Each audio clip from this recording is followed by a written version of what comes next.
ایران نے مطالبہ کیا ہے کہ اسرائیل کو بھی جوہری ہتھیاروں سے پاک کیا جائے۔ ایرانی صدر پزشکیان کی مصری ہم منصب عبدالفتاح السیسی سے فون پر گفتگو ہوئی۔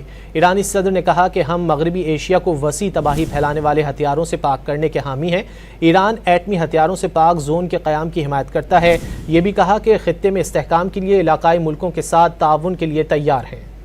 ایران نے مطالبہ کیا ہے کہ اسرائیل کو بھی جوہری ہتھیاروں سے پاک کیا جائے۔ ایرانی صدر پزشکیان کی مصری ہم منصب عبدالفتاح السیسی سے فون پر گفتگو ہوئی۔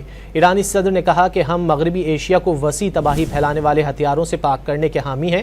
ایران ایٹمی ہتھیاروں سے پاک زون کے قیام کی حمایت کرتا ہے۔ یہ بھی کہا کہ خطے میں استحکام کے لیے علاقائی ملکوں کے ساتھ تعاون کے لیے تیار ہے۔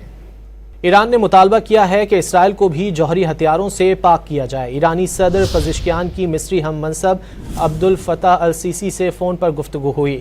ایرانی صدر نے کہا کہ ہم مغربی ایشیا کو وسیع تباہی پھیلانے والے ہتھیاروں سے پاک کرنے کے حامی ہیں۔ ایران ایٹمی ہتھیاروں سے پاک زون کے قیام کی حمایت کرتا ہے۔ یہ بھی کہا کہ خطے میں استحکام کے لیے علاقائی ملکوں کے ساتھ تعاون کے لیے تیار ہے۔